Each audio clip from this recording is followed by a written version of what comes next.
What's going on? We back. Motor City Sports Talk. We in the building. It's nothing like re-recording the video because somebody truly interrupted you, but it is what it is. We back talking about Eric Ebron. We know he got released last week, and now he finally caught on and caught a wave with the Indianapolis Colts.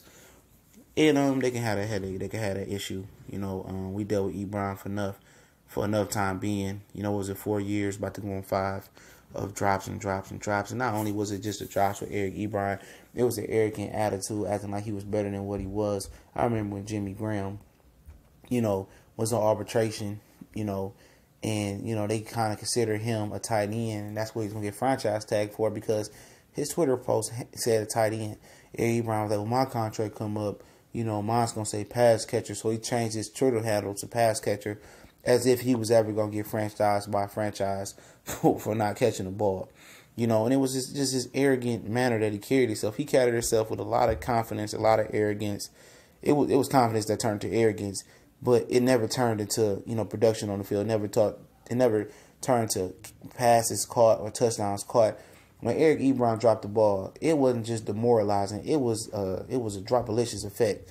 Then Golden Tate would drop it, then Marvin Jones would drop it, then Kenny Galladay would drop it, then, even Calvin Johnson here, he would drop it when Amir Abdullah, theoretic, a short-handed running back would drop it. And it was just contagious, man. Then you seen Fields drop one. You see Roberts drop one last year. It was just something that took over. It was a wave that took over the team, and he was just a cancer. I'm sorry. And he took a shot at Detroit on SportsCenter on Twitter, and they highlighted on SportsCenter saying that, he was never wanted here. And he don't want to be nowhere that he's not wanted. Nobody didn't want Eric Ebron. Even us passing on Odell Beckham and Aaron Donald took a year or two to really, sink in. And people truly continued to believe in Eric Ebron. The tight end position is a tough position to transition to. Detroit Lions fans were very patient with Eric Ebron. We the most patient fan base out there. 0-16 came back and still supported the team, was patient with him. I mean, I'm scared to take a tight end in the first round. Even on Madden Fantasy Draft, I'm scared. I don't even think about it after Pettigrew and Ebron, at least with Pettigrew when he dropped the ball. It wasn't no excuses. He wasn't arrogant. He knew he had to get better.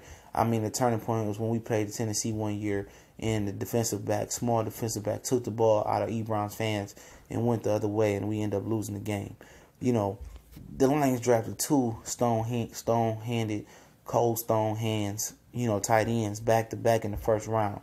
And it didn't work out, and I'm not for it. But last year, people wanted the Lions to get Evan Ingram. He turned out to be pretty good for the Giants last year, dealt with some injuries. But the only reason he was so productive because every offensive weapon went down for New York Giants.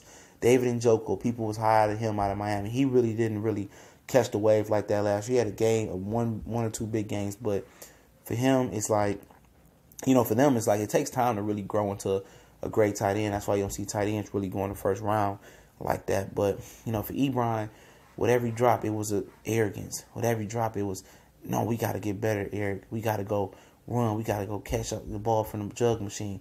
We got to do things different. It was basically like, I'll get it together.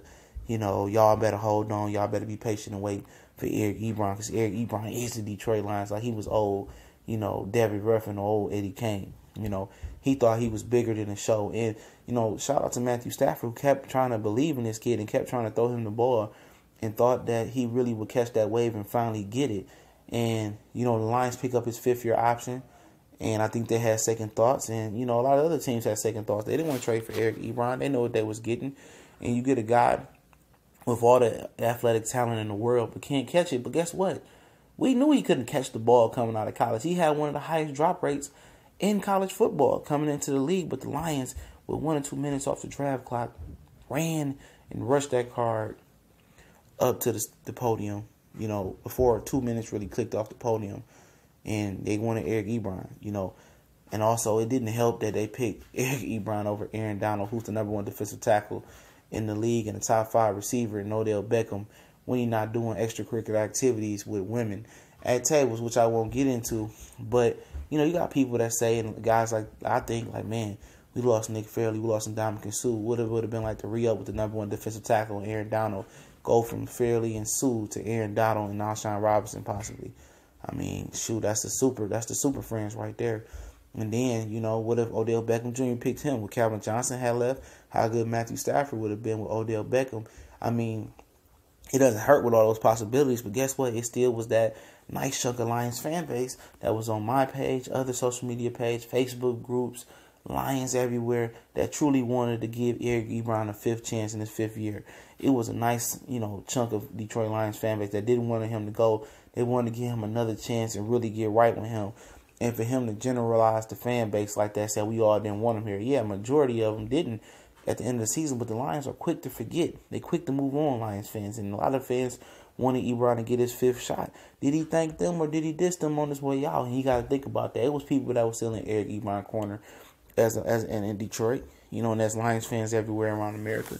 It was people that came on and said, oh, no, let's not get rid of Ebron. I think he still can get it together. And possibly he could. You know, Lions history tells us it might be a nice little chance that he might catch a wave in Indianapolis and start doing well. But with those hands, it ain't going to be Pro Bowl or All-Pro. You know, genetically, somebody in his household, his mama, his daddy, or his great-great-great-grandpappy or grandmammy gave him some bold hands. You know, but Matthew Stafford never stopped believing in him, did he? Did he? Was his hands worse than Pettigrew? Hell yeah, because Pettigrew will catch the hardest shit in the world to catch. Excuse my language. He catch the most impossible catch that you can think of. But drop the easy shit. Eric Ebron dropping everything. Easy shit, hard shit, tough hard shit, easy shit. He would just drop a Horlicks, you know. He was dropping Miss Prime. He was drop-alicious. However you want to say it, he dropped a lot of balls. And, you know, Lions fans never appreciated that. They never forgave him for that completely, some of them. But some fans moved on quickly and said, well, he got hot at the end of the season. He caught a lot of balls in games that didn't matter. Maybe that momentum would carry on the next season. You had most fans that say, fuck him, let's get rid of him. And I was more to get rid of him. After we went through Pettigrew and now going through Eric Ebron, I don't want to see another tight end drafted in the first round. You know, I'm good. And at the same time, you know, hopefully he stays healthy, has a long career, able to provide for his new seed, and he continue to be blessed, and he continue maybe to have a great and long career and stay healthy, man. I don't wish no ill will amongst the young man at Eric Ebron. Hopefully he gets it together. Just because it didn't work in Detroit don't mean it can't work somewhere else. And most definitely, you know, he was one of the worst Lions I ever watched, but he made some plays here and there. But he had to move on in my opinion. And Bob Quinn did the right thing and cut bait with him. And Nick's got to be